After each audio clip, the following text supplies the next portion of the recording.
beautiful morning on this, what is it, January 8th, 72 degrees outside. It's actually really nice for early January. Really, really nice. I know about out on the East Coast in certain places right now, it's like 60s or something like that. It's looking like we're not going to get a crazy winter, which is good because I hate those. I've always despised really bad winters, really bad snows, things like that. Not my thing. Not my thing. Hope y'all are doing well though. Again, top of the morning to you. If you are watching live with me right now, I appreciate that. Make sure you like the video as you're getting in here and sound off in the live chat. I like to see you guys in here. I see my guy Void in the chat, a member here on the Purple Rain Podcast YouTube channel. Shout out to you, Void. Hope you're doing well. And if you're watching the replay of this episode of Sutton Reactions, shout out to you. Salute, salute. And make sure you leave a comment down below on what you thought about this episode. What parts did you find funny, interesting, introspective, whatever. Give your opinions. I want to hear it all. Another couple more housekeeping things, right? Sudden Reactions has an official YouTube channel, in case you didn't know. The link to that YouTube channel is actually in the description of this video if you're watching over on PRP. If you go ahead and click on that link, you subscribe to that channel because eventually, again, like I always say, these episodes will be exclusively on that channel. Chris M says, morning, Chris M. Stretch 52 says, good morning, top of the morning to you, brother. Appreciate you for rolling through. A couple things to get into on this episode, but before we get to the reactions, I want to give a quick little update on our Ravens. Ravens have brought in they've requested to interview Clint Kubiak and also Anthony Weaver. And as of this morning, they are going to schedule interviews for today for defensive coordinator Vance Joseph of the Broncos, and then also quarterback coach, what's his name? David Webb. I think it is David Webb. I want to say it is quarterbacks coach for Davis Webb, quarterback coach for the Broncos. He's also going to be interviewing for the head coach vacancy. Mind you, Davis Webb is only 30 years old. So to me, and last night I know I said on Quiet Storm, it seems like Steve Bisciotti is doing his due diligence. Good morning, Ashley. He's doing his due diligence, but I didn't think that the search would be this deep. I get it. You want to leave no stone left unturned. But I don't know how I would feel about a 30-year-old head coach. I know Mike McDonald himself, when he was with us, I think he was maybe 35 or something like that. He might be 37 or something like that right now. But I don't know. I'm looking more so in that 35, honestly, maybe 36 to 40 something range, 45, 46 range. That's where I would ideally want my head coach to be. Not too young, not too old, just the sweet spot of 35 to 47. You know what I mean? Somewhere in there. 47 on the high side. That's just for me. Malik says, what do you think about Brian Flores as a Ravens head coach? I actually really like it. The more that I think about it, the more that, he's kind of shooting up my wish list, right? I have a list for candidates. I put it out on Twitter yesterday, right? And I said that number one on my list is going to be Mike LaFleur. Number two on my list would be Clint Kubiak. Honestly, those two might end up being a little bit interchangeable. I like both of them a lot. I like the 13 personnel that Mike LaFleur utilizes. I like the outside zone concepts that Clint Kubiak utilizes. I think both of those guys could come to this Ravens team and really, really turn up this offense. It's just a matter of who I think is a better leader between the two, which I don't quite have my finger on yet, but I'll figure it out. But when it comes to Brian Flores, Malik, Brian Flores actually has, a pedigree of showing a really good leadership. He has a history of showing that. And, I think that if he comes in, of course, he's going to right the ship on defense almost instantaneously. I think he's going to turn it into a top 5 unit again. We're going to start forcing the turnovers that we haven't been forcing the past year, getting the sacks that we haven't been getting the past year. We're going to get back to looking like the Ravens defense that we all know and love. The only concern I would have is who he would hire as offensive coordinator. Obviously, Todd Monken's going to be out. It would be whoever gets hired. It would be their new coaching staff that they bring in alongside with them. And for me, again, I would prefer an offensive-minded head coach and then you go get a defensive coordinator, like a stud defensive coordinator, like a Jim Shores.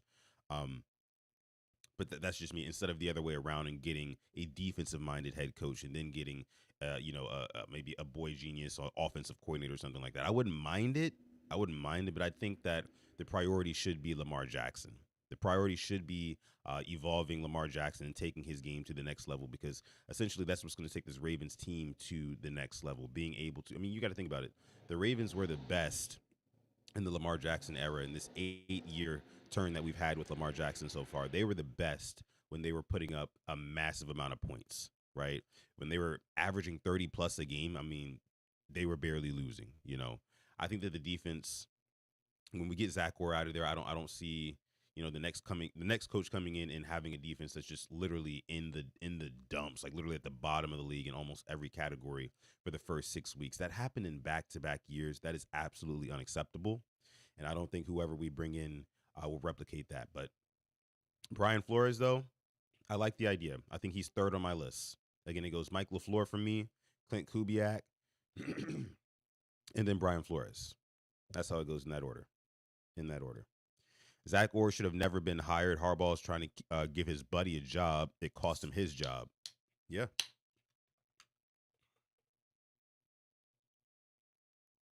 mm, absolutely right about that. I mean, John Harbaugh, apparently, according to the reports, he went out on his sword, right? I think Steve Bisciotti came to him and said, "Hey, look, we got to go in a different direction with at least one, if not both, of the coordinators here. What do you think, John?" And John said, "You know what? I'm not going to just throw my guys under the bus. Like, no, I typical John. I like our guys." And that finally, um, sent Steve Bisciotti over the edge, and he said, "Okay, well, I think we got to move on from your guys, and John, we got to move on from you two." And I can only imagine what that conversation looked like. I would love to be a fly on the wall in that room when that happened, but man, I tell you, I tell you, crazy stuff, crazy stuff. But it's full speed ahead for this coaching candidacy, this coaching opening now. Like I said before, they're interviewing a couple of guys today from the Broncos. I don't want either Vance Joseph or Davis Webb. No, thank you. Again, I want an offensive minded, strong personality, young head coach. That's what I want. Clint Kubiak, I think, is probably a little bit more of a leader than Mike LaFleur. That's the only reason that I would maybe lean Kubiak over LaFleur. But I just think that LaFleur would utilize all of the pieces that we have to perfection, especially if we were able to keep and retain Isaiah Likely. And even if we don't retain Isaiah Likely, I do wholeheartedly believe that we'll go ahead and get another tight end in the draft. And as you guys know, we have a good track record, a good history of drafting tight ends. So, with Michael Floor wanting to use those three tight end sets a lot, I think the sky would be the limit in terms of creativity for a Mike LaFleur led Baltimore Ravens offense. But again, Kubiak comes from a coaching line. Gary Kubiak, his father, was a great coach in the NFL for the Texans. Clint is from Houston. He's a leader. Either one of those guys would be good with me. Either one of those guys would be good with me. Let me see. Asmodeus in the chat. We got a moderator in the chat, guys. What's going on, Asmodeus?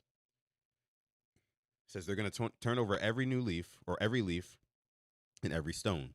If there's one thing I'm confident in, it's that.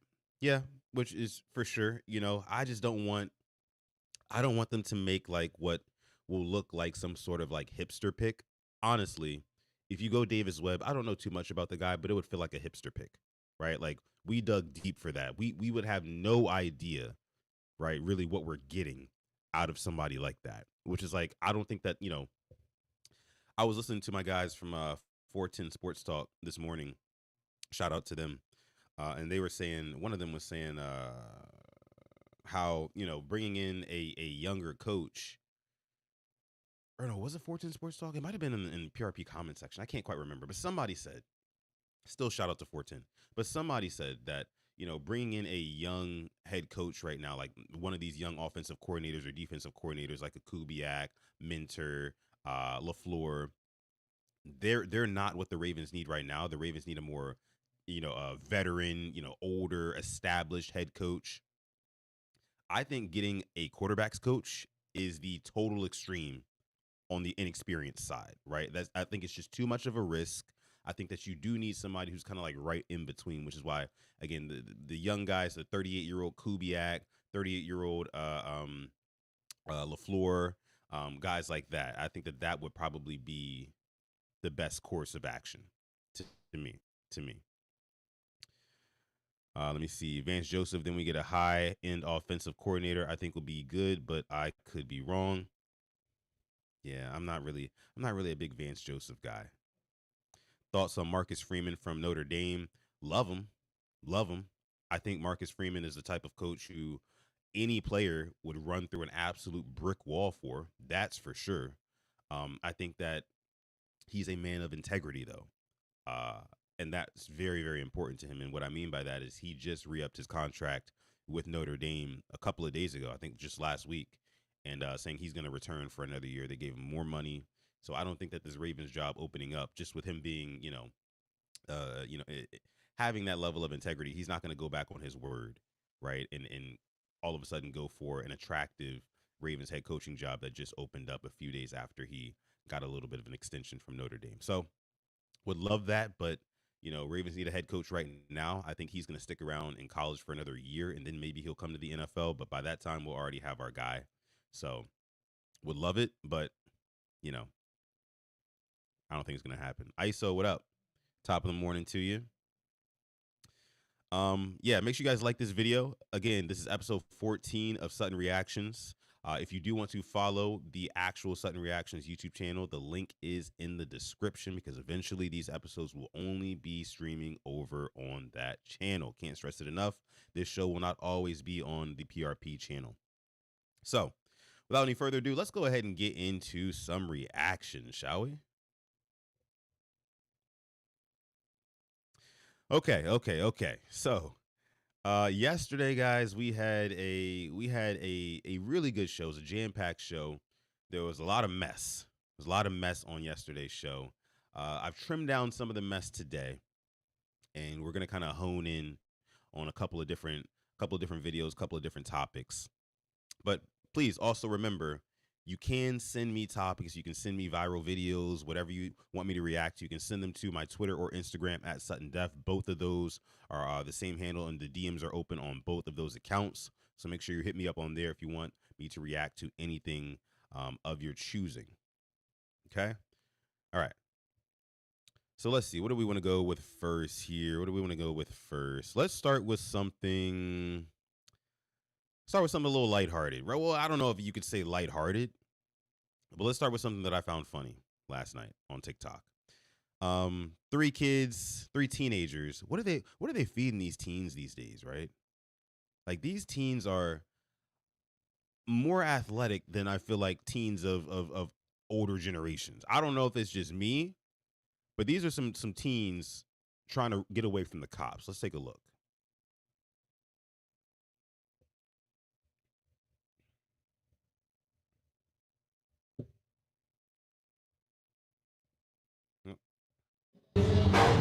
You guys want to come on and talk to me, please? Yeah, we need to talk to you real quick. Step around the front door for me.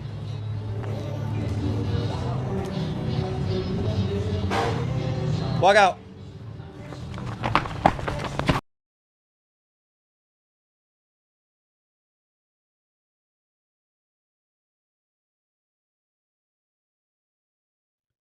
Had to rewind a little bit. Red shirt. Watch red shirt. Kind of got loose on him.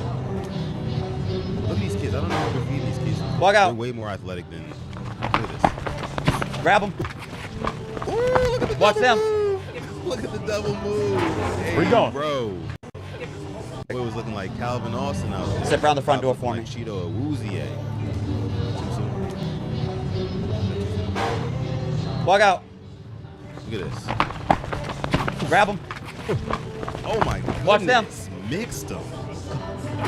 Where you going? Mixed his ass. Bad idea, man. That's a bad idea. All right, so now you That's got a bad two left. idea. That's a bad idea. Now you think you got the That's a bad right idea. rights. I don't know why they don't just try to escape out the backside. I think it's only 2 cops right here. Where are you gonna go? Where are you gonna go? We leveled up now. Come out here right now. Before y'all end up in some shit. Come out here right now. I'm telling you right now, you're gonna be in some trouble. Come out here right now. Step outside the door right now, young man. Come on. Step Let's outside go. right now. These cops are Step outside right now. mercy. Don't worry, guys. We're spinning back. Walk to the door. Walk to the door. Walk to the door. You're gonna walk to the door. At this point, like, if you're evading the cops, like, oh, hey, bro, you broke contain. And you can get in trouble, like, that's what it is. You might, bro. Honestly, I'm not like a big fan of police or anything like that, but like, bro just took the meanest L. Like, he should not. Bro, just for his own pride, he should have kept going after that kid on foot. Like, because now getting in the car, what are you going to do? They've already gotten loose on you. I think the last one is out in front of him here.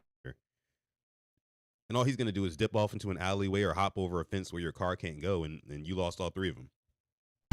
Fuck. Yeah, so you know you dropped.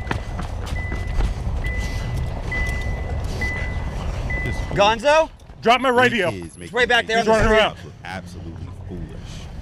Where you going? You guys want to come out and talk to me, I please? need to see this. Yeah, we need to talk to you real quick. Look at red shirt. Red shirt, bro. Step around the front door He for ran me. the meanest route. He ran the meanest route, bro. Walk out. Ankles. Grab him. Oh my goodness. Watch them. No. On the front door for me. Let's get a freeze frame on that, please. Walk out. Bro.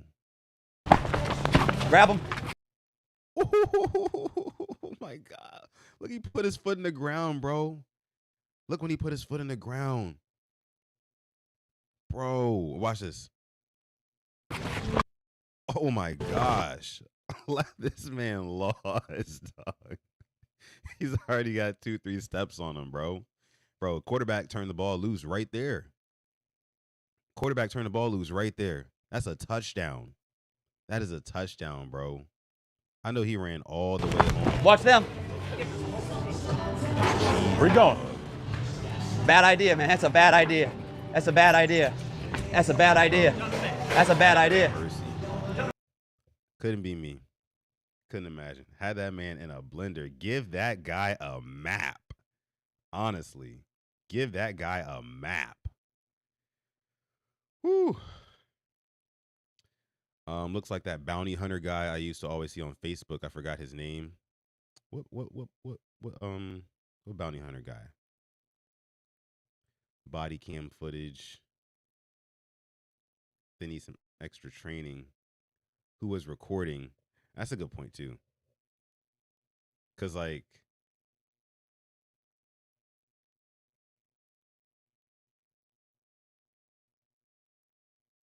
yeah, like what? Like, bro. Cause if the guy recording was a cop, he's doing a terrible job. Like, his only job must be to like record, like not get involved at all. I don't know. But that's a good point though. What the hell was the guy recording doing the whole time? Because if he was part of the force like these dudes and he just watched his guys get mixed up and put in an absolute blender, he wrong for that. He wrong for that. Lord have mercy. Lord have mercy. I want to start off with something fun. Just want to start off with something fun there. I mean, again, I don't know what they're feeding these kids these days, but these teenagers, they seem hella athletic. Hella athletic.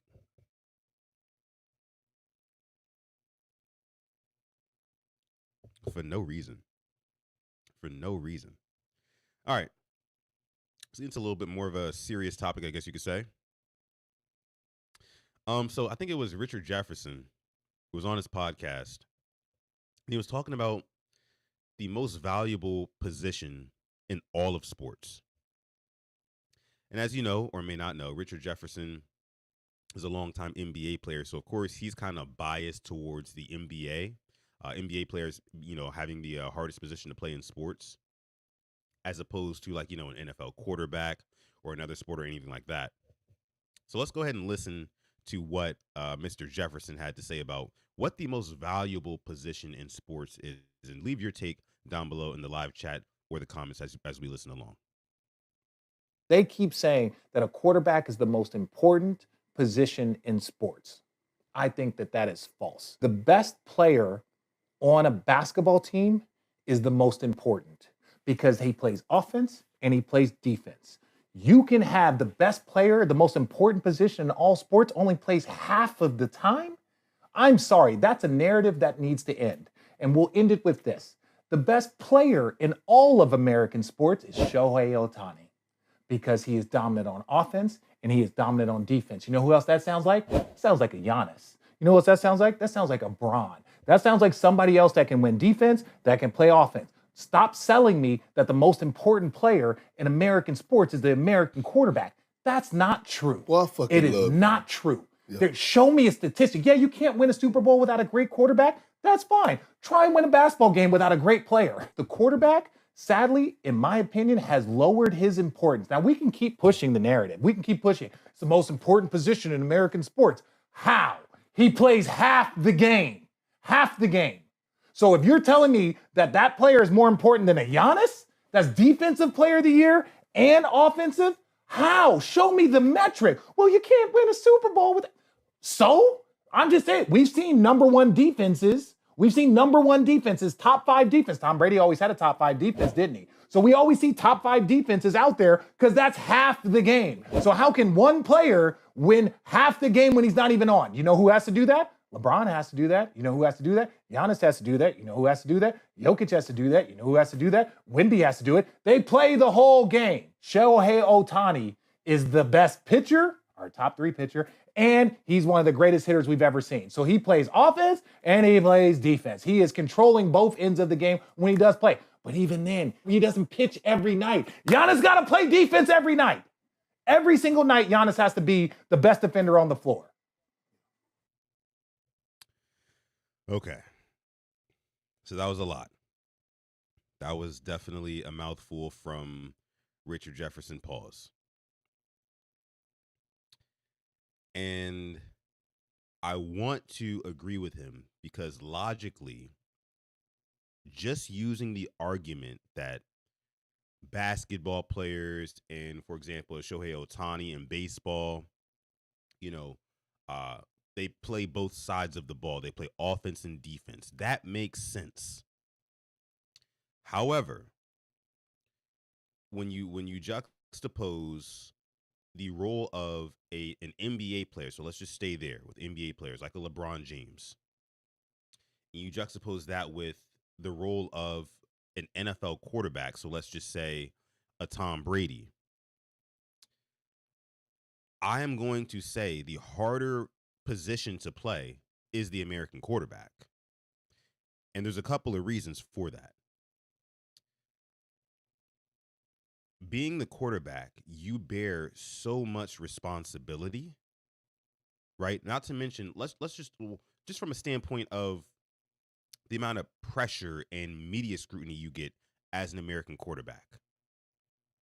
Because the NFL is a much bigger sport in America, at least, than the NBA. So there's a lot more pressure. There's also a lot more that you have to learn, right? You guys have seen the quarterbacks in the film rooms when they have to go through all of these plays. They have to know everybody's assignment, what they're doing, why they're doing it, when they're supposed to be at certain spots. You have to have the memory of an absolute elephant. By the way, if you didn't know, elephants have a very good memory to be able to memorize all the plays.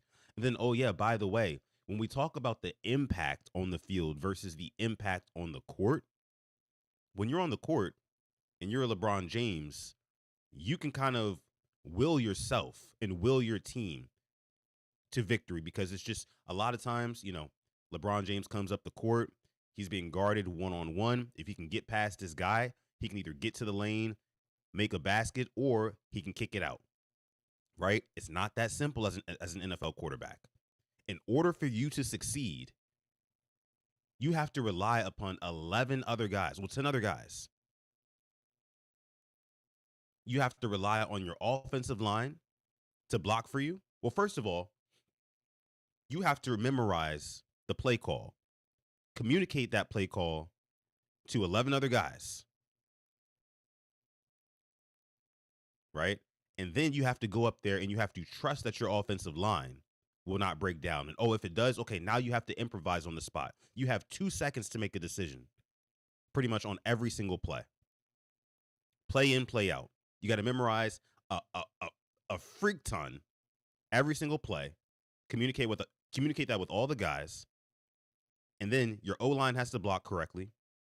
Your receivers have to get open. You have to be in a position to actually get them the ball and get them the ball in a good spot, right? You got to make checks at the line. You have defenses who are disguised, right? You know how exotic defenses are nowadays? I mean, look at how the Ravens play defense. They disguise damn near everything. Right? Damn near everything. I think being an NFL quarterback is just so much more of a mental game. It may not be as physically demanding, right? As, a basketball player like a LeBron James, who literally he has to run up and down that floor. He has to play offense, and then he has to get back on defense. And then, now we got to run back to that side and play offense again. I get that. From a conditioning standpoint, I understand that. But when we talk about the most valuable position, having a quarterback who can do all of those things, I just think that I think that's it's the tougher thing to do. I mean, these guys are all athletes. Don't get me wrong; they're all athletes. But I'm gonna go with the NFL quarterback. I am.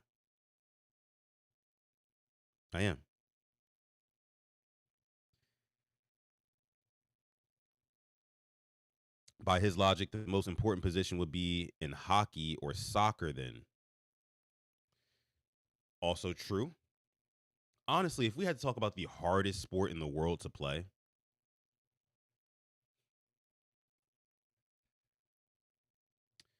what is the hardest sport in the world? The absolute toughest one. It's not baseball. It's not hockey. It's not soccer. It's not basketball. It's not football. It's not tennis. Void, you're close in wrestling, but no, it's actually mixed martial arts. It's 1000% mixed martial arts. It's not rugby. It's mixed martial arts. That is the absolute hardest one. And Void, you say wrestling. Wrestling falls underneath that umbrella.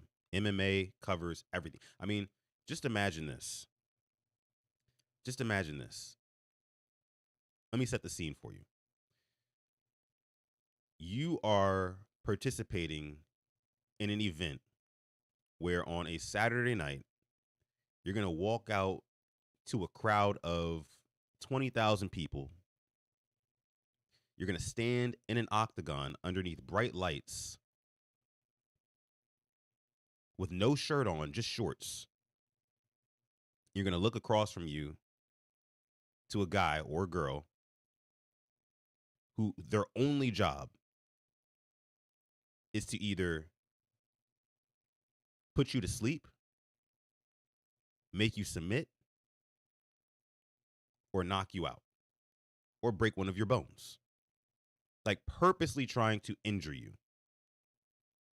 You're literally throwing bones with another human being. Like just the sheer consequences from second to second when you're in MMA is crucial. So, and not to mention the conditioning, right? I don't know if you guys have ever been in a fight before, right? I know a lot of us probably have at some point in our lives. They don't last very long between normal people because fighting is absolutely exhausting. It's more exhausting than playing football. is more exhausting than playing basketball, rugby, anything. Anything. So, yeah, definitely MMA. Definitely MMA for me. Definitely MMA. Chris says MMA saved my life. I love that for you, Chris. And welcome into the channel. Appreciate you for coming through. When did you start? When did you start MMA? Let me know. Let me see. While we're on sports here, Stretch 52 lets me know here. Just reported the Ravens are expected to meet with Brian Flores. Is that a fact? Let me see. Let me see. Let me see. Ah, yes, I see. Tom Pelissero reports the Ravens requested an interview with Vikings DC Brian Flores for their head coaching job, per source. I would love that. Brian Flores has an expiring contract in Minnesota and is hopeful to get a second opportunity to be a head coach. Here's the thing. I'm going to say it again, guys. I'm going to say it again. If the Ravens don't get an offensive-minded head coach, which is what I would prefer, and if they are going to go with a defensive guy, my number one candidate is Brian Flores. Because you get a proven defensive coordinator, you get a proven NFL head coach, and you get an awesome leader who the players will want to run through a wall for. And he fits the Baltimore mentality. No nonsense, right? Put your head down, get to work. Nobody cares, work harder. Who's got it better than us? Everybody, if we don't do what we need to do on a daily basis, on a weekly basis. That's the kind of message I feel like Brian Flores would bring. A culture of accountability. We've been missing that.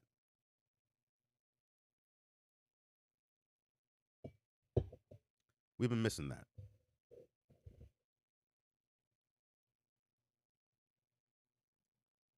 So the Ravens list of interview requests so far. Oh, they also are going to interview Chiefs offensive coordinator Matt Nagy. All right. Matt Nagy, I mean, it's a no for me. Right? I feel like he's just bounced around too much. I don't really feel like Baltimore would welcome Matt Nagy with open arms to be the head coach of this team. Again, bounced around a little bit too much. I would prefer, a slightly younger guy who, has a little bit more promise. But nah, I'm out on Matt Nagy. But the Ravens list of interview requests so far is as follows: Chiefs offensive coordinator Matt Nagy, Seahawks offensive coordinator Clint Kubiak, Broncos defensive coordinator Vance Joseph, Dolphins defensive coordinator Anthony Weaver, Broncos pass game coordinator Davis Webb, and there will be more. And Jeff Zuriback also reports there will be a number of Zoom calls that will progress into in-person meetings. I need him to do their due diligence on Mike LaFleur, though. Bring me Mike LaFleur. At least interview him. At least interview him.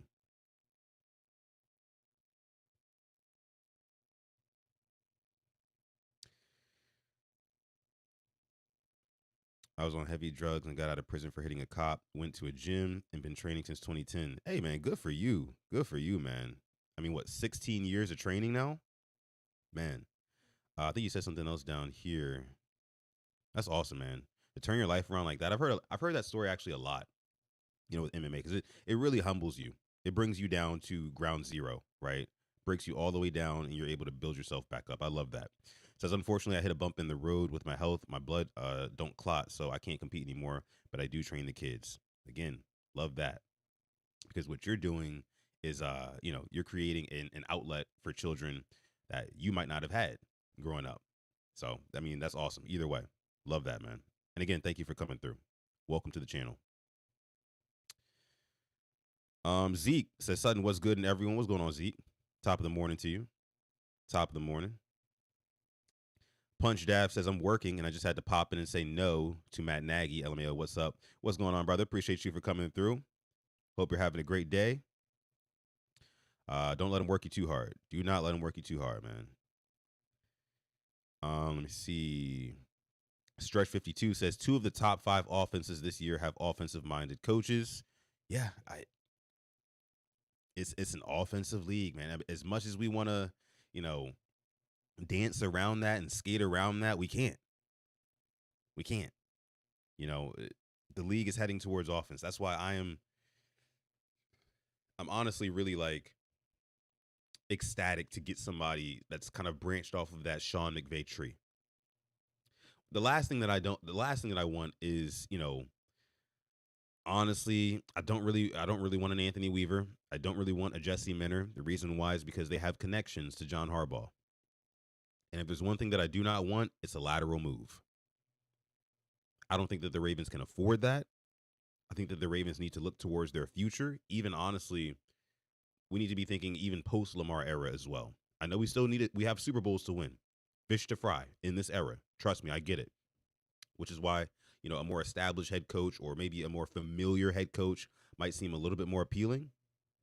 But I'm willing to take the risk while we're here without a head coach for the first time in 18 years. I'm willing to take a swing. I'm willing to take a risk to get a guy who we can potentially grow with, you know, for 10 plus years. Because, you know, Bashadi's not going to be the type of guy. He's not Jerry Jones, right? Like, he is going to give his guys a longer leash than most. He has patience. We've seen that, you know. So, offensive minded for me. If not, bring me Brian. Bring me Brian Flores.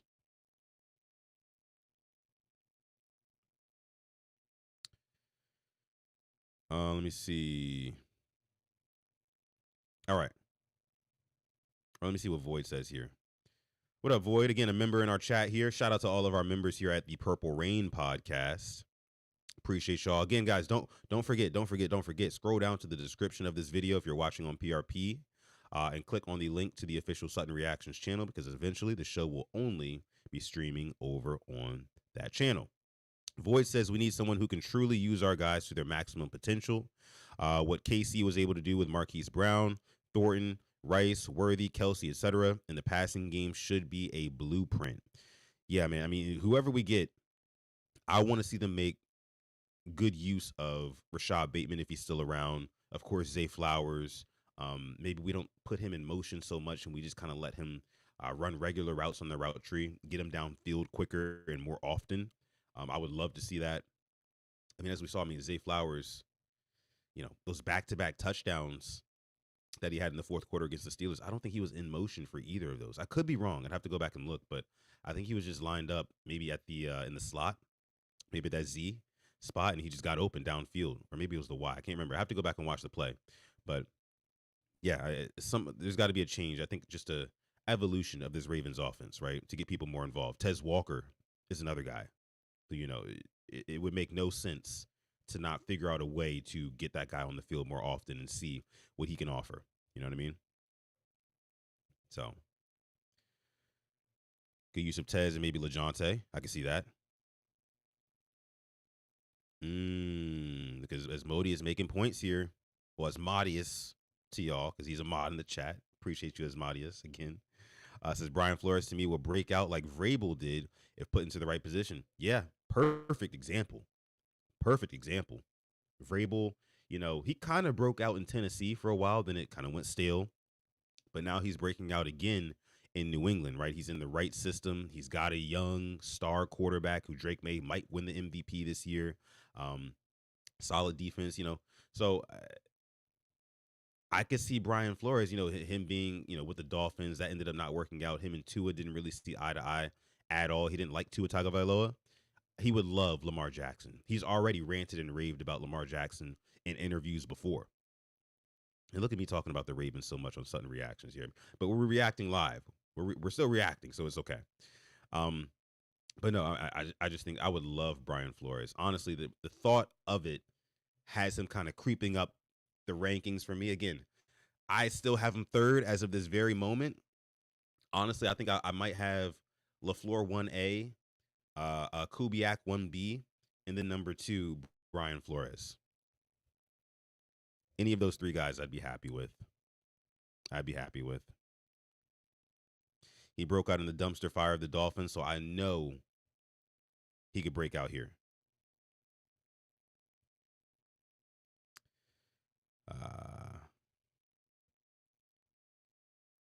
Definitely will be a culture shift. So they're going to bring that culture of toughness and leadership. That's what we need. That's what we need. I'm tired of getting punched in the mouth by lesser than teams. Crazy stuff. All right, let's keep it moving, guys, with the reactions. That was a nice little buffer right there in the middle. But yeah, I still think the hardest position in sports would be quarterback. The hardest sport to participate in, just period, definitely MMA. 100%. 100%.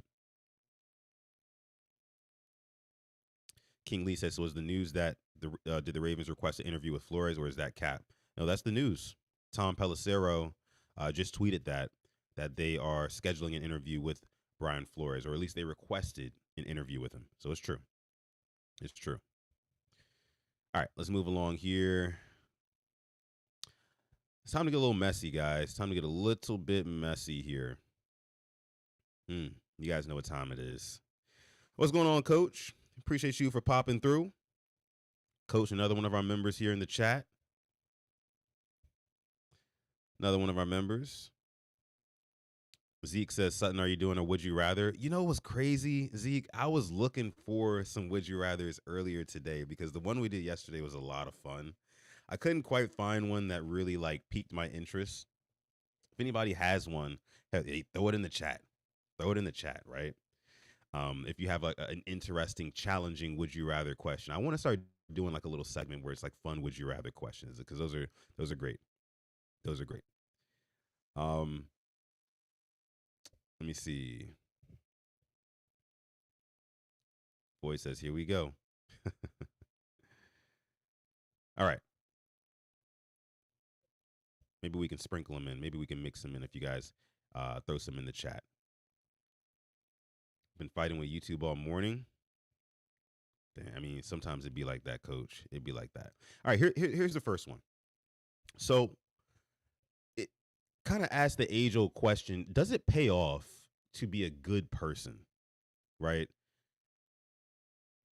This woman in this video that I'm about to show you talks about how, she grew up thinking she did all the right things and she feels like she hasn't reaped any benefits from it.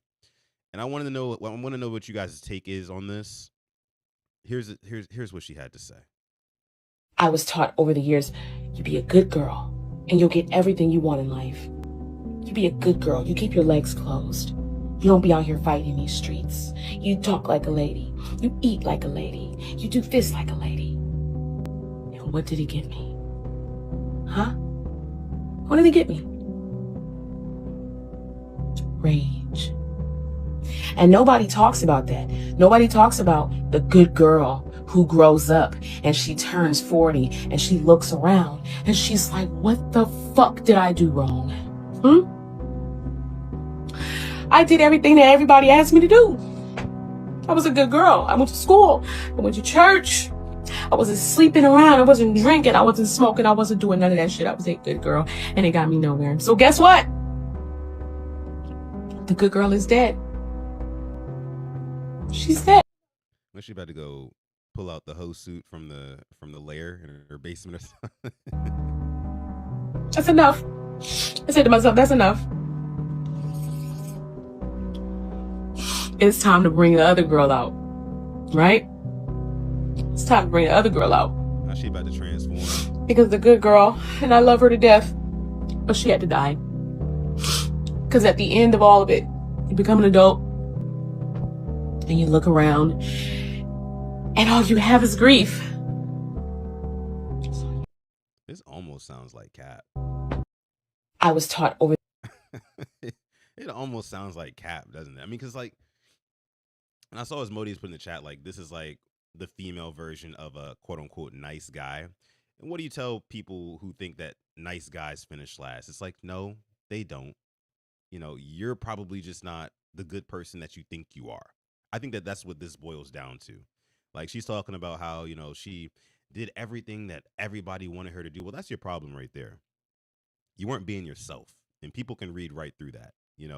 Cool. You went to you went to school. Awesome. You went to church. You know what I mean? You didn't drink. You didn't smoke. You didn't party. Fine. Cool. But that doesn't guarantee your dream partner or husband or whatever she's looking for in this one. Like, you can only be so much of a good person if, like, all this time you're doing good deeds and you're doing these good things expecting to get a reward in return. Like, just be good to be good, and people will naturally gravitate to you. That's why I don't understand what she's saying here. Again, it's the same thing when guys, these incel guys get up on the internet and they're like, oh, nice guys finish last. Women don't like guys who do the right thing and whatnot. It's like, no, bro. No. There's 8 billion people on the planet. 4 billion of them plus are women. It's a skill issue. It's a skill issue. And there is no blueprint, right? There is no direct instruction manual on how to, find your partner or find your person. And she said she's like 40 years old in this video. And it's like, 40 years old, to be honest with you, if you haven't found love at 40 years old, that's not a problem. You're still relatively young. Okay? Like, it's not an uncommon thing, especially not in these times. People are getting married and getting together later and later. Like, the average age of marriage since like probably like in the 80s and 90s to now, like the percentage of let's say like what 20 something year olds are getting married is dropping. It might come back around. The curve might come back up, but my point is you're not too old to find love. And again, just be yourself. Stop thinking that, if I go to church and I don't drink, I don't party, I don't smoke, don't think that that's going to make you find the right person. Just be yourself.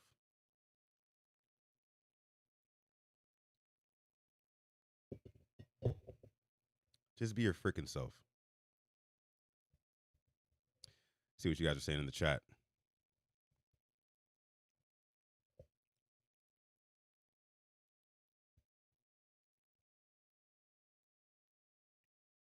If you're not being authentic, your energy is going to be off. When you're acting like a quote unquote nice guy, you're making a girl's spidey senses tingle for all the wrong reasons. Yeah, because you're forcing it, is what you're doing. It comes off as very contrived, right? Like you're only doing this to get that, to achieve this result. And it's painfully obvious that you're doing so. Sometimes in life, you just got to go with the flow. You just got to go with the flow and understand that what's meant to be will be. Sometimes you just got to understand that. And I feel like, again, she don't need to be breaking down like this, especially not on the internet. It's giving for all the wrong reasons. For all the wrong reasons. Anywho, let me see what else you guys are saying. Wolf in sheep's clothing, and she just admitted to it. Facts, facts. Sip to Tally says, I wouldn't say I'm nice, but sneaky. It's the intention behind it. Punch says, you got to be a nice guy with an edge. It worked for me. It's all about balance, right? It's all about balance. It's all about balance. You can kind of come off a little bit creepy if you lean too far one way, to me. Asmodia says, I've been more of an asshole than I was as a teenager. It's actually worked wonders. Parentheses, I was a nice guy.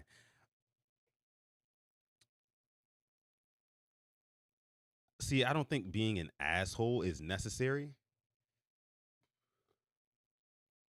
I think just being your genuine, authentic self, right, is the best course of action here. Some people are naturally assholes and it works for them. But it's almost like if you're too nice to people, right, people start to kind of look at you weird. It's like suspicious, or they'll just take advantage of you. There's really no in between, So you got to let people know that you have boundaries, and then also just be yourself. Just be yourself. Just be yourself. Kenny says, my thing is, what if she becomes this bad guy and ends up in a worse situation? Also totally possible. Also totally possible. Taurus, what up, my boy? Says, LOL, she needs to love herself first. That's for sure. That's for sure. And sometimes being an asshole is necessary. It is. It is. But in her case here, I don't know. She's not making a whole lot of sense to me. All right. Let's move along here while we're in the mess of it all. I think somebody left a comment here. Let me go back.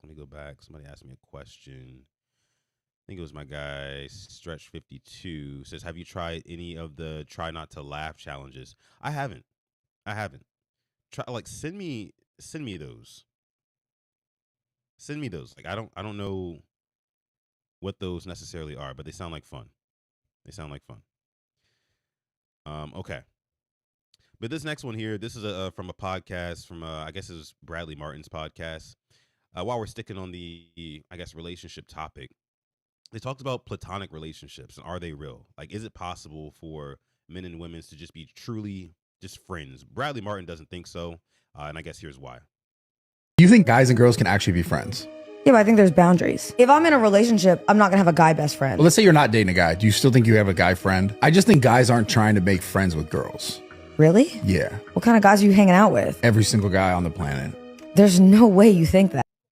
He says guys aren't really trying to make friends with girls. What do y'all think about that? If you're my friend because you want to me, then I'm gonna leave. You know what I mean? But if you're my friend because you want to be my friend, then we're cool. There's not a guy on this planet that goes, that chick's ugly, I want to be a friend with her. What am I hearing I'm right telling now? you the truth. Like, there's... Is that cap? Spin that back.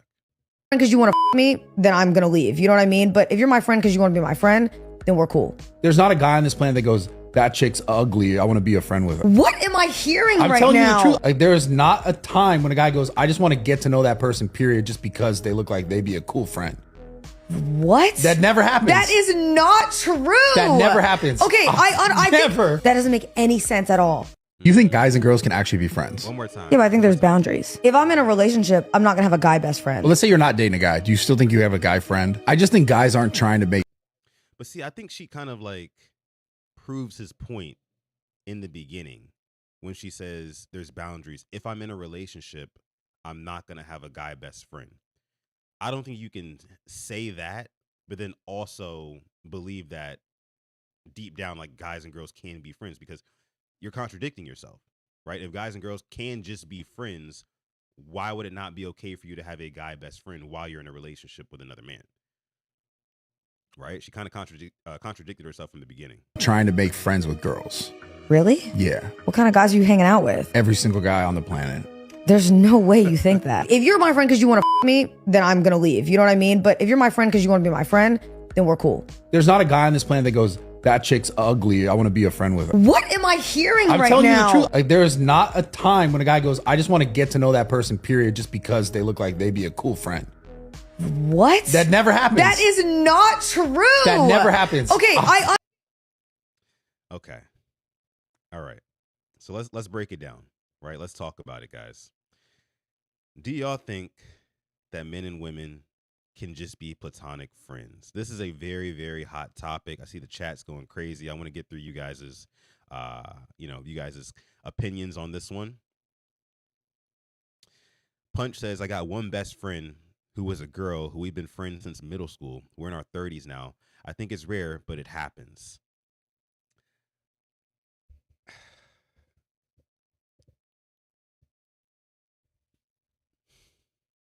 Guys, I'll put it like this.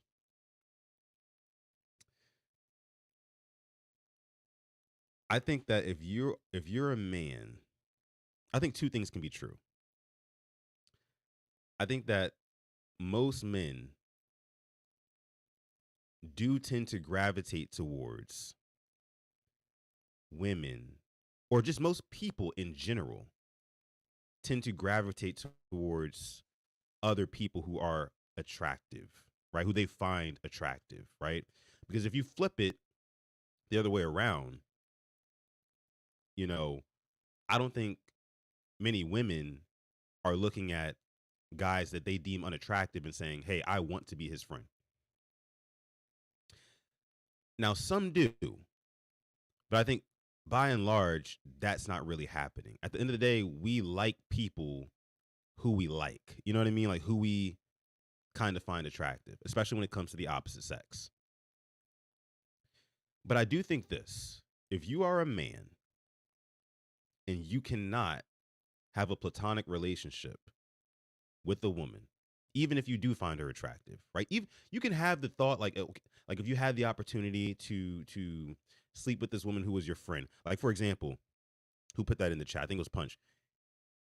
If you found that if you found this friend attractive, you guys are both single, you guys have been friends for 15 plus years, and one day she comes to you and says she wants to sleep with you, what do you say? You know, I think that gives you kind of an answer right there. Like, I think it's okay to have like those type of intrusive thoughts. It's kind of just natural as a human being, but you have to be able to compartmentalize, you know, lust with just genuine connection and friendship, right? And I feel like if you can't do that as a man or a woman, I think that you probably need to mend your relationship with the opposite sex, you know, or strengthen your relationship with the opposite sex. Like go, like if you're a man and you genuinely feel like you cannot be friends with a woman without wanting to fuck, go talk to your mom, your aunt, your sister, your grandma, you know what I mean? And just have conversations with them. Because I think it might be time to hit the reset button on how you view the opposite sex, right? I don't think it's very healthy. I think it is natural to be, of course, attracted to the opposite sex, but I don't think it's very healthy to look at every single, you know, person of the opposite sex as a sexual candidate, or um, looking at them as like a sexual object, or uh, your next sexual conquest or whatever. I don't think that that's healthy. And I think it has to do with your relationship with the opposite sex. I think, I'm just saying. I'm just saying. Hard F word. People need self-control. It's all about self-control. Everything should not be sex-based. That's what I'm saying. That's what I'm saying. It is all about self-control, guys.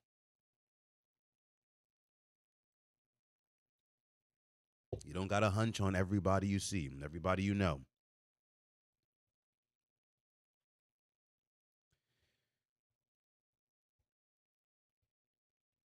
Void says, my friendships tend to start accidentally, so I don't know about entertaining the friend zone for some box. The way I see it, if you vibe with someone, you just vibe with someone, platonically, of course. And it's like, it's interesting because it's like, if you vibe with someone and you're also like physically attracted to them, it's like, what is stopping you from pursuing them? You know what I mean? And I guess that's where that self-control kicks in. It's an interesting topic, man. It's an interesting discussion. Let's keep reading what you guys are saying here. Tori says, listen, I've had ugly homegirls. Her name was Wakima. Cool AF, though. Never wanted to hit, never. LOL, but cool peoples. Kenny says, my thing is, if you don't want to have relations with the women, people need to be open to the truth. That's true, too. I don't know how attraction and friendship goes in the same sentence. You can be attracted to your friends. You can. You can definitely be attracted to your friends, you know, especially, I don't know, depending on which way, you know, you lean or whatever, you can be attracted to your friends, especially if it's the opposite sex. You know what I'm saying? So, Taurus, if you had like your homegirl, like you said, like if you were attracted to her, but you still just want to be her friend, are you saying you can't do those two things? Is that what you're saying? Like it's not possible? They just don't mix? The ugly girl want to smash, let's be honest. Not always. Come on. Come on, world class. Why you always got to give these takes, man? Why you always got to ruffle the feathers, dog? I'm just kidding. But not always. Sometimes, I mean, just looking for companionship. I think, you know, we were put on this earth to kind of connect with each other, build genuine relationships and things like that. I think we've kind of built ourselves into like this very lustful culture where if it's not sex we're going after, then like why am I talking to you? Or if it's not like a relationship we're pursuing, then it's like why am I talking to you? Because at the end of the day, men and women don't tend to have a whole bunch in common. They just don't. You know, the only thing that they have in common is that they're biologically wired to be interested in each other, and that's what makes it tricky. That's what makes it tricky. So you really have to have something in common with a girl, or again, you just, or with a guy. Again, it's tough, man. It's tough because I have a lot of you know, homegirls and stuff like that who, I've never been attracted to. And I still talk to them to this day. I mean, not all the time or anything like that. And like the girl said in the beginning of the video, I think if you're in a relationship, you know, or in a marriage or whatever, what have you, and say good morning to my dog, guys. Good morning, Ace. Can you relax? It's okay. Okay. Or else I need you to get out of the studio. You're gonna have to leave the studio if you can't behave. Okay. Um, but yeah, I've had homegirls who I've been friends with platonically, and I think again it just kind of, that's why I say it speaks to your relationship with the opposite sex. You have to have a healthy relationship with the opposite sex in order to be able to have healthy platonic relationships with the opposite sex. Otherwise, you're just going to let lust take over. And I don't think that's healthy. I don't think it's healthy. The ugly girl want to smash.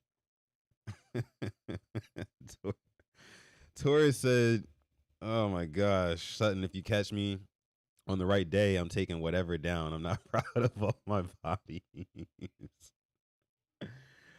Fam. Oh my gosh, what are y'all saying in this chat, dog? World Class says, "I'm 40 years old. I've seen this platonic friends BS fall apart almost every time." A lot of time there are secret underlying, somebody wants somebody else, but they're just keeping them around as a friend for now. I've seen that too. I've seen that too.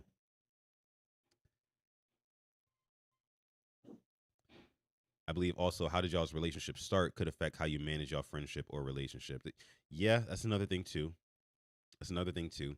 Because some friendships started out as like love interest, you know what I mean? Then you just kind of found out that you guys were incompatible, or just, the communication wasn't there, schedules didn't match up, and then you just ended up becoming friends, right? But it actually started off as something more than that.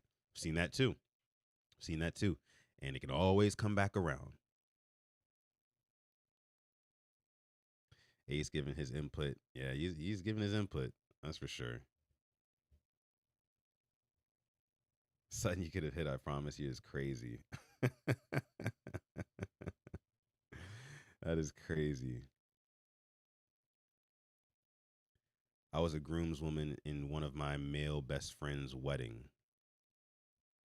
That's dope. I like being a part of weddings. Weddings are cool. Weddings are cool. I don't know if how I necessarily feel about doing, like, do you guys like big weddings? Or like, do you guys believe in big weddings? Like, does it have to happen, or like are you okay with, like, we could do something like a small intimate party or something like that, or reception rather, or do you just go to the courthouse? Where do y'all stand on that in 2026? Like, if you've had a wedding before, do you like regret it, or was it the best day of your life? You know, I would assume it's probably one of the best days of your life, right?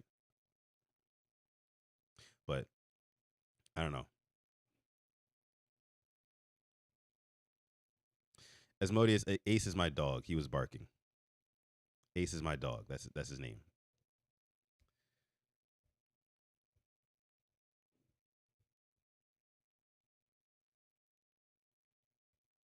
Chris M says, "I'm getting married at a fish fry for the drinkers and smokers." Okay. Make sure you send through the invite. Make sure you send through the invite. I'll take some fried fish and a little drink. You know what I'm saying? But yeah. Let me see. What else do we have here? Was that the last video that I had? I think it was. for this episode of the show. Listen, guys, I need your help. I need your help. I need you to send me some more topics, some more viral videos, so that way I can start reacting to more of the stuff that you guys send me. I haven't gotten too many yet from you guys, but I want more. So make sure you send your topics to @SuttonDef on Twitter or Instagram. Again, DMs open on both. JD says Mike McDaniel just got fired. More stuff to react to.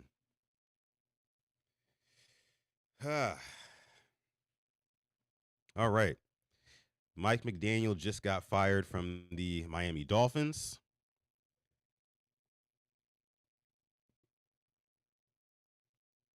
It's an interesting one. Oh, he sent me the try not to laugh challenge. Appreciate that, Stretch. Appreciate that.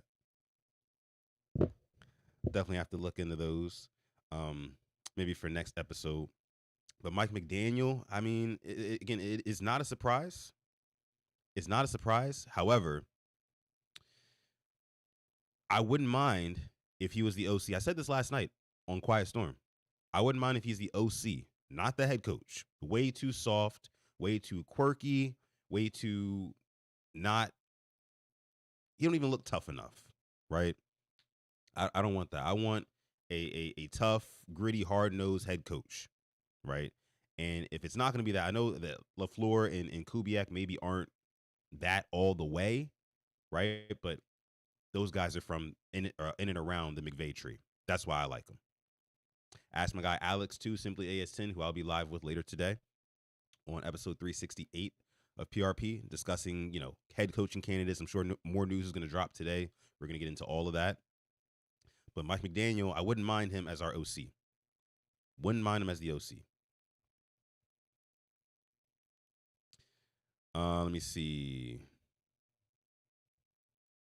I don't want him. Mike would be good if we had an O-line and used Tez. But without that, it's a no. Agree. Torres says, Sutton, do you believe Bisciotti only fired John Harbaugh because he wouldn't get rid of Monken? That makes no sense to me. Well, I think Bisciotti fired Harbaugh.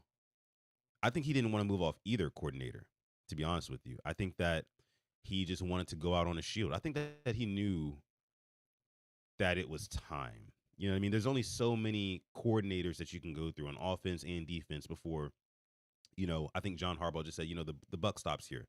Look, Steve, I don't want to move on from my coordinators. I don't want to keep doing this. If you got to get rid of me, do what you got to do. And Steve said, all right, if you don't want to move off your coordinators and you want to go out on your sword like that, sure, you can get up out of here too. I think that's what happened. I think that's what happened. King Lee talking about wedding size, something in between small and big, like a medium size wedding. I can get behind that. I wouldn't want to break the bank on a wedding. You know how many, and I don't want to be negative. You know how many people get married, have huge weddings and get divorced a couple years later or something like that, and they're still paying off that wedding? Can you imagine how ridiculous of a bill that sounds? Paying off a wedding for a marriage that you're not even in anymore? That's crazy to me. Top 3 fears. Top 3 fears. Void with the would you rather question in the chat. Appreciate you. Void says, would you rather find roaches in your basement, rats in your attic, or a person in your walls? I'm gonna go roaches in the basement for sure. For sure. Because the basement, if they're exclusively down in the basement, I'm just gonna call the best exterminator money can buy, and I'm gonna get them out of that basement. I'm gonna just not go down there for a little while, right? Rats in the attic, nah, because I'm gonna have to listen to them while I sleep. No, I wouldn't be able to fall asleep, right? You can get an exterminator for that too, but rats are just, the concept of rats are just a way more gross than roaches to me. So I'll take the roaches. And then a person in the walls is an absolutely no. Absolutely not. Person in the walls is absolutely no. You can dead that. Yeah, I mean, Why I don't like, because that comes with a whole other set of problems, right? Now your house is getting investigated. Okay, like it's a lot deeper. It's a lot deeper. Now it's like, who put the person in the walls? Are they dead? Or are they alive? I would assume they're dead, right? Uh, Either way, no.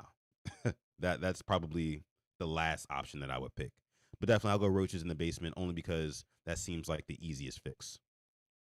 That seems like the easiest fix there. Let me see.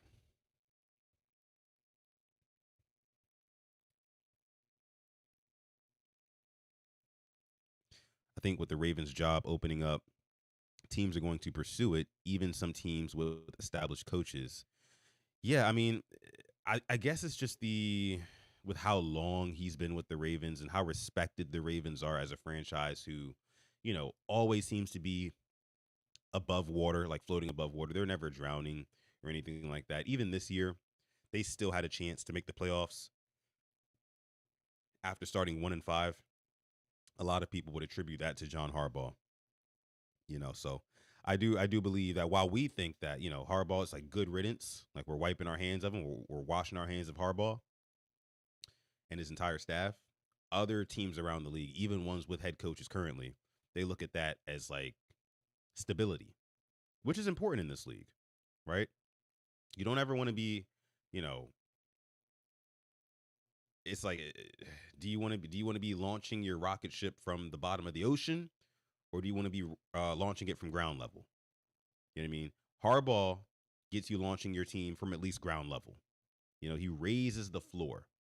I think he can do that for the New York Giants. Apparently, news came out, I think it was last night, or it might have been this morning, that Harbaugh is waiting for until next week, right? Before he takes any interviews.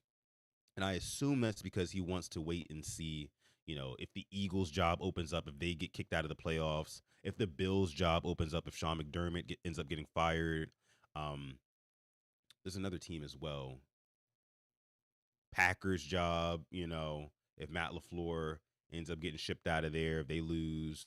So, I mean, he's going to get a job somewhere. I think that the New York job is probably the most likely one right now because, you know, like I said yesterday, he wouldn't be moving too far from where he is now.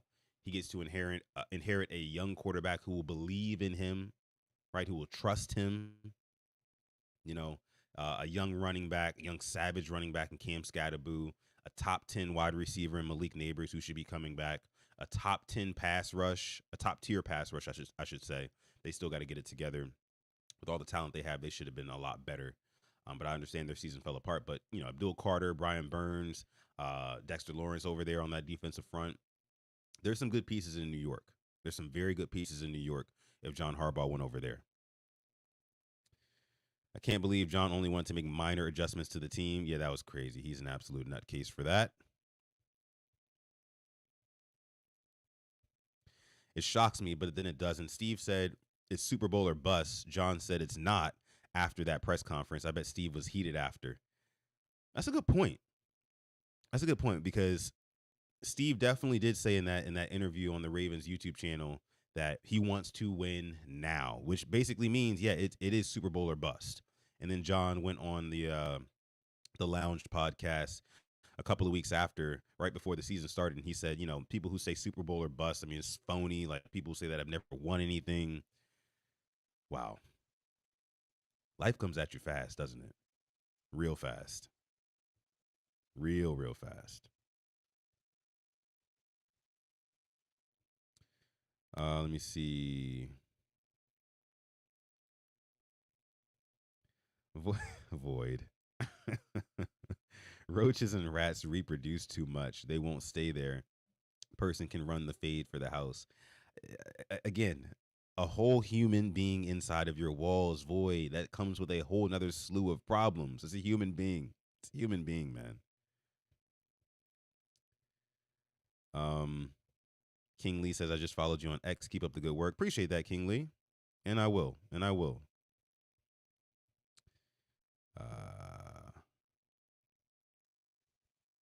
Let me see. Void with another one here. says, would you rather be stuck on a raft in an open sea surrounded by orcas, or in a tree in the savannah surrounded by rhinos? Hmm.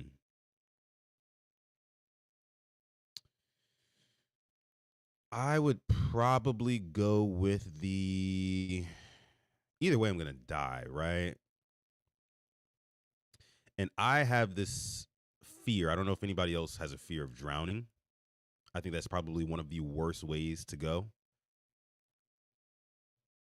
However, I think that that will be a more merciful death.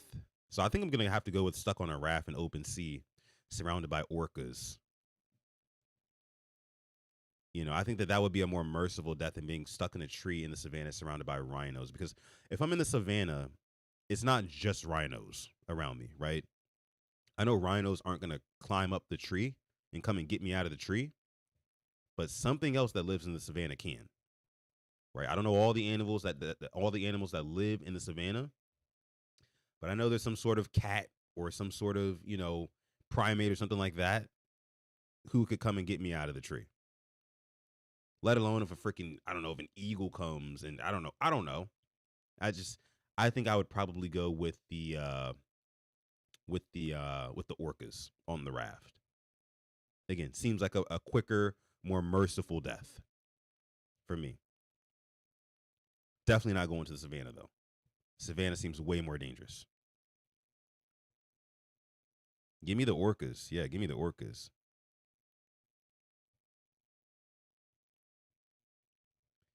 Afraid of squids? I'm definitely afraid of squids. Oh my goodness, man. I mean, squids are some of the most terrifying creatures to exist. The way that they are just so unlike any other species is maddening. They have tentacles that have their own brains. Like their own, think about that. Tentacles that have their own stream of consciousness. They're the closest thing, squids, like octopus, all that stuff. They're the closest thing to aliens that we have, that we know about, when you really think about it. When you really think about it. Insane. What up, Herb? Appreciate you for coming through.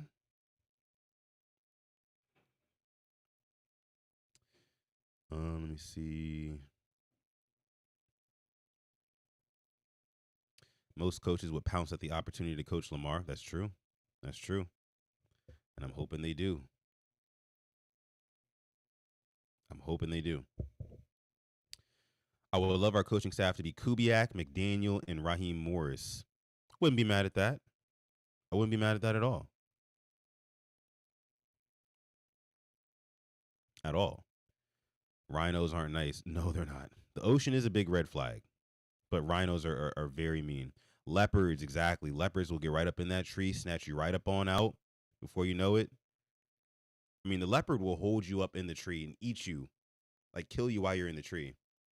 Eat you up there so the rhinos can't get to you. And then drop your body, your carcass, when they're done with you so the rhinos can finish you off. I mean, just come on now. Come on now. Why are you guys taking the rhinos? That makes no sense. That makes no sense to me. No sense.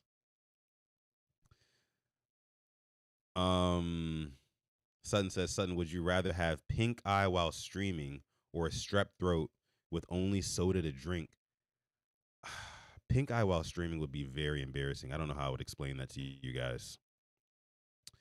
Or strep throat with only soda to drink. I think I'm gonna go with the pink eye while streaming, because while that would be embarrassing, at least it would not physically hurt. It wouldn't be physically torturous. If I have a strep throat, which I've had before, and I assume a lot of you guys have had it as well, especially as kids, and you only have soda to drink.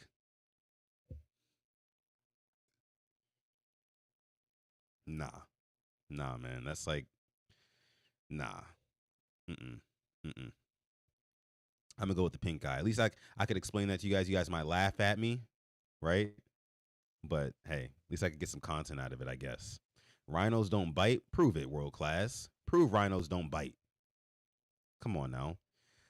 Asmodeus says, would you rather need to survive in a zombie apocalypse or stuck in Silent Hill? I can't remember what was going on in Silent Hill. It's been a long time.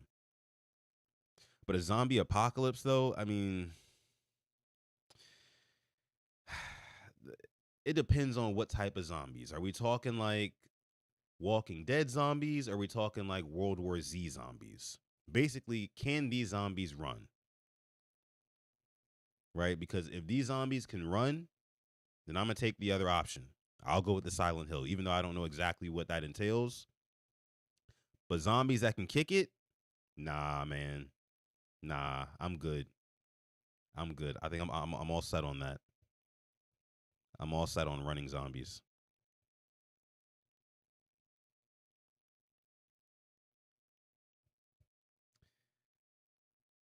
Let me see. Punch says the leopard is just gonna bite your neck and strangle you. Yeah. Yeah, bro. That sounds horrible. That sounds absolutely horrible and just painful and very, very intimate. You know what I mean? Like a very intimate death with a huge cat with their jaws wrapped around your neck, slowly squeezing the life and blood out of your arteries. No thanks. You said the orc is gonna flip you in the air, break all your bones, laugh, take a limb off, etc. Hey man, look, man. I would honestly rather, that happen than to be strangled alive by a leopard, dropped out of a tree, then wrapped up by an anaconda, and get my head bit off by a rhinoceros. I'm cool on that. I'm cool on that.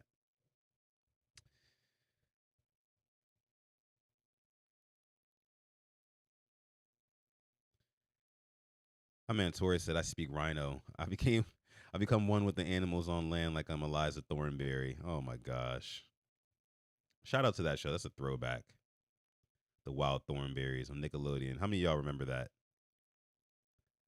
Underrated show. I would say like top 10 show on like classic Nickelodeon.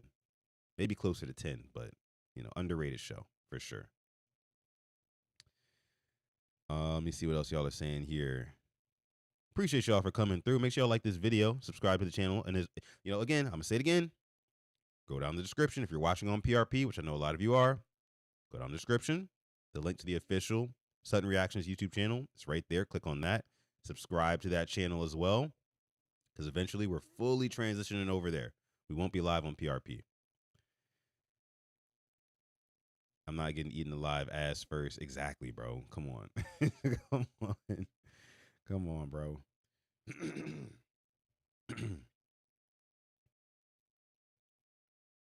Yeah. A Komodo dragon is crazy. Komodo dragon is crazy. Silent Hill is the physical manifestation of your greatest traumas and fears in city form. Yeah, I think I'm taking that over the zombies.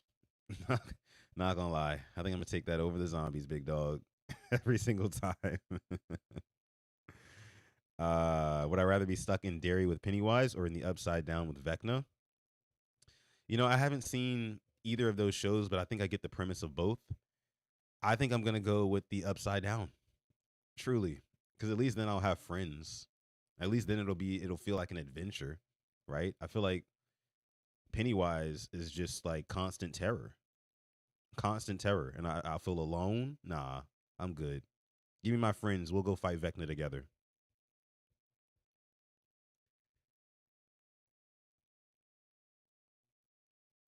Y'all taking Pennywise? Nah, fam. Did y'all see how easily they defeated Vecna? They probably still struggling with Pennywise. They defeated Vecna with the swiftness. They defeated Vecna just about as easily as they defeated the Ice King in Game of Thrones. It was kind of like eerily similar. The big bad villain goes down like in an instant. I don't know why those. I don't know why those. These shows do that.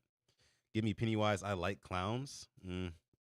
Torres says I'm whooping Pennywise's ass. Is Pennywise? Is he like? Is he like supernatural? Does he have like super strength or something like that I don't know about? Because I didn't think he did. I thought he was just like a weird ass clown who like lived in the sewers and haunted your I don't want to say like haunted your dreams or anything like that. Unless Freddy Krueger's thing, but I thought he was just like a creep. Like, do they have powers or something? Do I have psychic powers? No, I don't have psychic powers, but I'd figure out a way. I'd get some friends who do have some plot armor and do have psychic powers.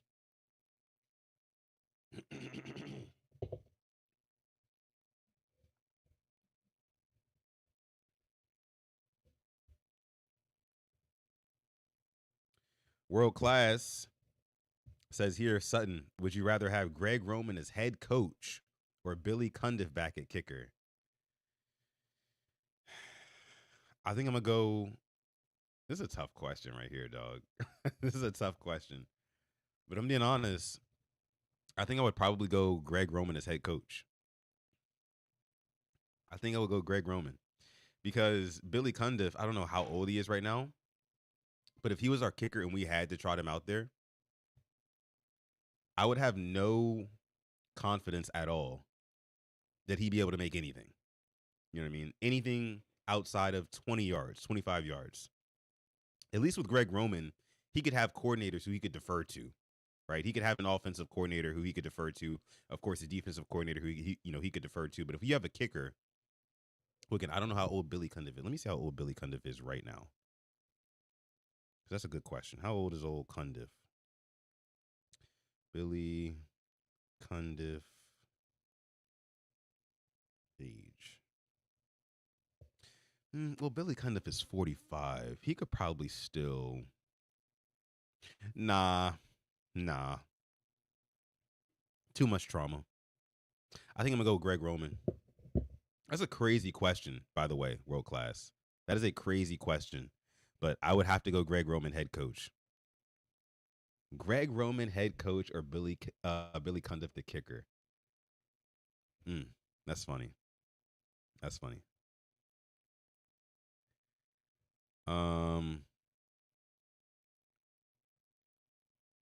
Pennywise does have powers.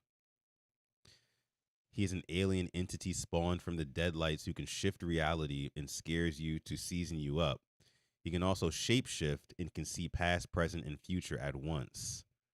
Seems a little OP, no? You can see the past, present, and the future simultaneously? Can shift reality, shapeshift? I'm going to have to watch that show. I'm going to have to watch that. Nah, I ain't going Cundiff, though.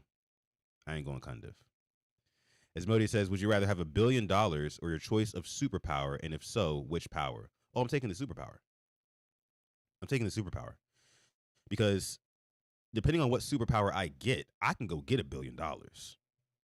Right? I can get the superpower of, let's say I can do what like Professor X can do. He can read minds, right? And he has like telekinesis powers. Yeah, just make me Professor X. I'll make $1 billion off of that. I can read minds. Or, if I can read minds, that means that like I can probably tell what the future is going to be if I play my cards right. I'd be a billionaire. I'd be a billionaire if I could read minds. If I had that superpower. So yeah, I'm definitely taking the superpower over just the straight up $1 billion. That's for sure. That is 100% for certain. For certain.